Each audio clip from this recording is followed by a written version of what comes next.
सुप्रभातम। आज की इस ऑनलाइन क्लास में आप सभी का स्वागत और अभिनंदन।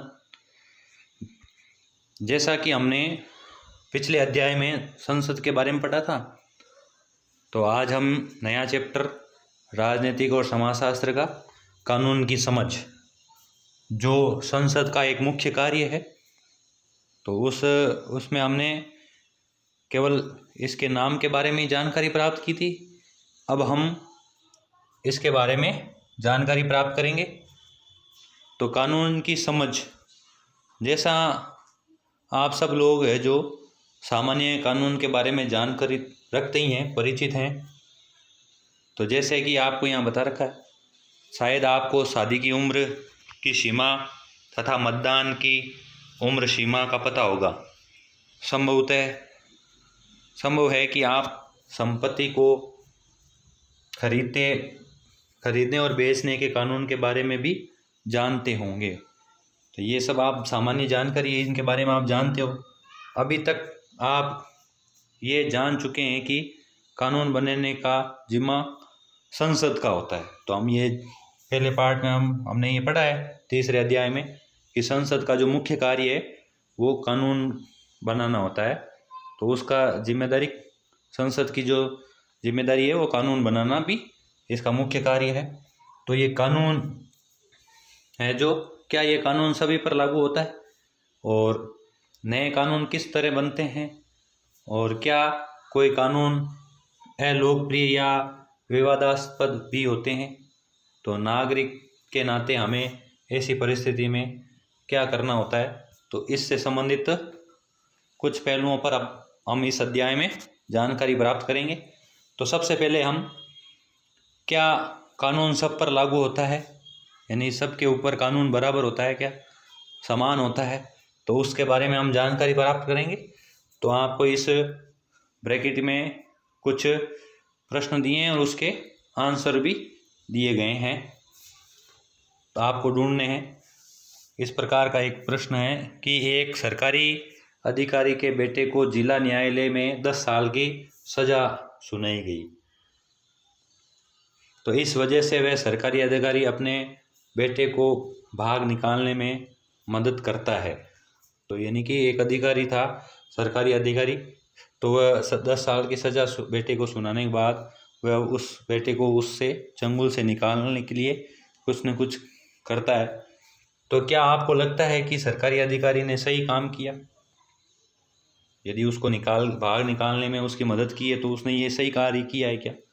तो उसके बेटे को केवल इसलिए कानून से माफ़ी मिल जानी चाहिए कि वे, उसका जो बाप यानी उसके पिताजी जो हैं, आर्थिक और राजनीतिक रूप से है जो बहुत ताकतवर हैं। तो क्या ये सही है? तो कानून की नज़रिए से आपको इसके बारे में, तो उससे संबंधित अब हम कुछ जानकारी करते हैं। तो ये सीधे सीधे है जो कानून का, ये क्या है, उल्लंघन है। तो इस प्रकार का जो कार्य क्या करना, एक कानून की अवहेलना करना है, उल्लंघन करना है।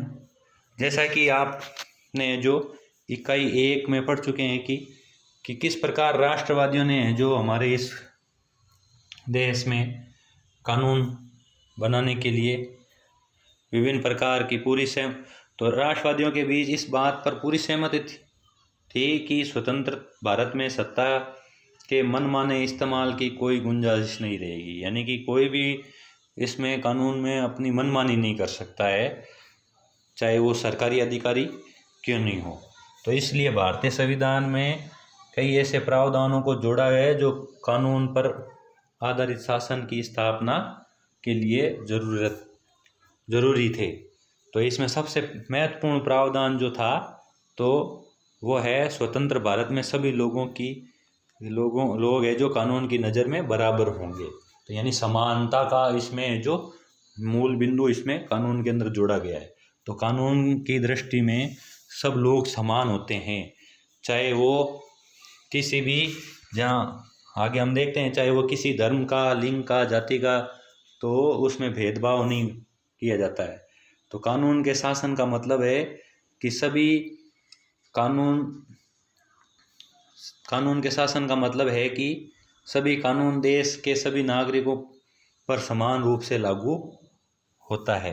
तो यानी कि कानून का शासन से क्या तात्पर्य है, यदि आपको पूछें इस वाक्य से स्पष्ट से क्या तात्पर्य है, तो इसका तात्पर्य होता है, इससे हम ये जानते हैं कि कानून के शासन से संबंध है कि कानून में जो देश के सभी नागरिकों लोगों के ऊपर है जो समान रूप से लागू होता है।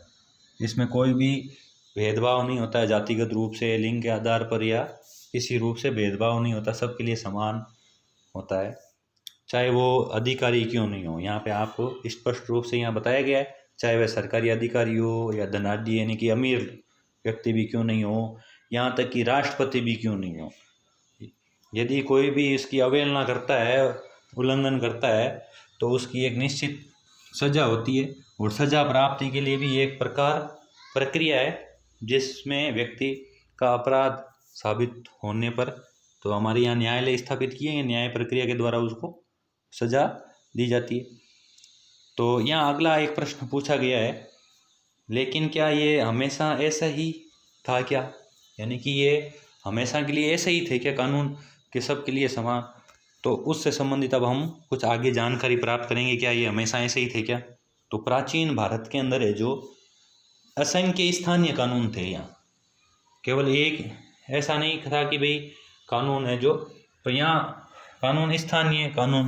कई स्थानीय कानून होते थे। अक्सर एक जैसे मामलों के कई तरह के स्थानीय कानून होते थे। एक कोई मामला है, कोई समस्या है, तो उसके लिए कई प्रकार के कानून होते थे, और विभिन्न समुदाय इन कानूनों को अपने अधिकार क्षेत्र में अपने हिसाब से लागू करने के लिए आज़ाद थे। तो पहले ऐसा नहीं था, तो यहाँ पर स्थानीय कई कानून थे, तो वो अपने हिसाब से इसको बांट लेते थे। तो कुछ मामलों में जाति के आधार पर एक ही अपराध के लिए अलग अलग व्यक्तियों को अलग अलग सज़ा दी जाती थी। तो ये कि कोई अपराध है, मामला है, तो उसके लिए जातिगत आधार पर उनको अलग अलग व्यक्तियों को अलग अलग सज़ा दी जाती थी। जैसे निचले वर्ग के जो लोग होते थे उनको ज़्यादा सज़ा मिलती थी, और जो ऊंचे वर्ग के थे या अमीर थे या तो उनको ओहदा था, तो उसमें उनको अलग सज़ा दी जाती थी। यदि हम इसमें ही उपनिवेशिक शासन के अंतर्गत दौरान की यदि बात करें, यानी उपनिवेशिक शासन से क्या तात्पर्य है, तो उपनिवेशिक शासन होता है तो जिस देश में किसी अन्य देश का शासन रहा हो, तो भारत एक उपनिवेशिक देश कहलाता है, औपनिवेशिक देश है। तो यहाँ पर अंग्रेजों का यहाँ शासन रहा है, तो इस दौरान भी है जो यहाँ इसी प्रकार के, तो इसी आधारित व्यवस्था थी। जैसे जैसे ये परिपक्व होता गया, तो जातिगत आधार पर सजा देने के भेदभाव का प्रचलन भी खत्म हो गया। तो यहाँ उपनिवेशिक काल में भारत में भी इस प्रकार की एक प्रक्रिया थी, तो जिसके उदाहरण हम आगे देख सकते हैं। तो इस प्रकार के तो राष्ट्रवादियों ने अपनी यहाँ अहम भूमिका निभाई थी कानून को बदलने के लिए कि सबके लिए समान हो। मगर अंग्रेजी उपनिवेशिक काल के अंदर क्या था, तो उसमें एक राजद्रोह नाम का एक्ट बनाया अंग्रेजों ने। तो अंग्रेजी शासनकाल में एक राजद्रोह नाम का एक कानून था। तो इस राजद्रोह एक्ट 1870 के अंदर, जिसमें मनमाने तरीके से रवैये से उनको अपनाया, उसकी परिभाषा क्या थी, यानी कि कोई भी व्यक्ति चाहे तो किसी भी व्यक्ति, तो इस मुकदमे में अगर कोई भी व्यक्ति ब्रिटिश सरकार का विरोध करता है, तो उसको बिना मुकदमा चलाए सज़ा सुना दी जाती थी, या उनको मुकदमा चलाए बिना ही गिरफ्तार कर लिया जाता था। इसी प्रकार का एक यदि उदाहरण लें हम, तो एक उसी काल के अंदर अंग्रेजी शासन जिसमें रहा था उपनिवेशिक काल में, तो उपनिवेशिक काल में एक था रोलेक्ट एक्ट। तो ये रोलेक्ट एक्ट नाम का एक अंग्रेजों ने कानून बनाया, तो जिसमें भी कोई भी यदि व्यक्ति उनके सरकार के खिलाफ, ब्रिटिश सरकार के खिलाफ यदि है जो कुछ भी कहता है, या तो उसमें भी है जो उनको बिना मुकदमा चलाए है जो सज़ा दे दी जाती थी।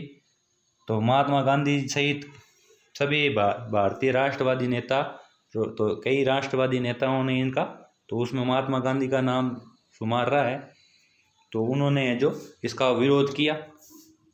तो फिर भी 10 मार्च 1919 से जो रोलेक्ट एक्ट को लागू कर दिया गया। तो अंग्रेज़ों ने इसको हमारे यहाँ ज़बरदस्ती लागू भी कर दिया गया। कोई भी यदि उसका विरोध करता था सरकार का तो उनको सज़ा मनमाने तरीके से सज़ा दे दी जाती थी, उन पे कार्रवाई की जाती थी, बिना मुकदमा चलाए कारावास डाल दिया जाता था। तो इस प्रकार के ये मनमाने, तो हमारे यहाँ है जो पुराने समय में है जो कानून की जो प्रक्रिया थी वो एक अलग प्रकार की थी। तो बाद में स्वतंत्रता के बाद में तो कई राष्ट्रवादी नेताओं के कारण है जो यहाँ समानता के बिंदु को ध्यान में रखते हुए कानून का निर्माण किया गया और सबके ऊपर कानून है जो समान रूप से लागू हुआ। तो यहाँ हम देख पा रहे हैं कि उन्होंने कई संघर्ष शुरू कर दिए, यानी कि राष्ट्रवादियों ने कई संघर्ष किए। ये समानता का संघर्ष था। ये संघर्ष क्यों किए उन्होंने? तो समानता के लिए उन्होंने संघर्ष किए। और इसके लिए कानून का मतलब ऐसे नियम नहीं थे कि जिसका पालन करना उसकी मजबूरी हो। वे कानून को उससे अलग ऐसी व्यवस्था के रूप में देखना चाहते थे कि जो न्याय के विचार पर आधारित हो। तो 19वीं सदी के आखिर तक भारत में कानून पैसा भी उभरने लगा था। तो कानूनी पैसा भी उभरने लग गया और कानूनी पैसे में लगे भारतीयों ने मांग की कि उपनिवेशिक अदालतों में, तो यानी कि अंग्रेजी जो अदालतें थीं उसमें पहले अंग्रेजी न्यायाधीशों को ही है जो न्याय करने की छूट थी। बाद में विरोध करने के बाद हमारे जो विशेषज्ञ थे, कानून विशेषज्ञ, उनको भी है जो उसमें समानता दी गई और अपना फैसला सुनाने को मंजूरी मिली थी। समानता की नज़र से देखा जाए तो ऐसी भारतीय कानून विशेषज्ञों ने है जो भारत के लोगों के लिए अधिकारों की हिफाजत के लिए कानून का इस्तेमाल करने लगे। तो इस प्रकार से जो इन्होंने संघर्ष करके हमारे यहाँ, तो ये तो कानून के बारे में हमने, तो कानून सबके लिए समान होता है। तो उसके लिए राष्ट्रवादियों ने है जो अपने महत्वपूर्ण भागीदारी निभाते हुए तो ब्रिटिश काल से उपनिवेशिक काल के अंतर्गत है जो कई आंदोलन किए और कई प्रकार के है जो कानूनी जो नौकरियों में काम करने वाले उन्होंने भी है जो इसमें सहयोग दिया। और आज हम देख पा रहे हैं कि हमारे यहाँ समानता का कानून है जो पाया जाता है। सभी व्यक्तियों के ऊपर समान रूप से कानून होता है। तो ये हमने आज इसके बारे में जानकारी प्राप्त की है। क्या सबके ऊपर कानून है जो लागू होता है क्या समान? तो हमारे भारतीय संविधान में कानून है जो सबके ऊपर समान रूप से लागू है। तब इससे संबंधित कुछ प्रश्न, तो कानून का शासन पद से क्या समझते हैं? तो कानून का शासन यानी कि इस पद से क्या समझते हैं, यानी कि कानून है जो सबके लिए बराबर होता है, चाहे वो अमीर हो चाहे गरीब हो, उसमें सबके लिए समान रूप से लागू किया गया संविधान के अंदर। यही कानून का शासन कहलाता है। उपनिवेशिक शासन से आप क्या समझते हैं? तो ऐसा देश जिसमें किसी अन्य देश ने जो राजनीतिक रूप से जो शासन किया हो वो उपनिवेशिक शासन कहलाता है। और रोलेक्ट एक्ट कब लागू किया था? तो हम पढ़ चुके हैं पीछे, 10 मार्च 1919 को रोलेक्ट एक्ट लागू कर दिया गया था। तो ये कानून पहले एक समान नहीं थे, बाद में ही इसको समानता, आज़ादी के बाद हमारे कानून है जो एक समान रूप से लागू किया गया। तो इसके बारे में हमने जानकारी प्राप्त की है। आज के लिए इतना ही, धन्यवाद।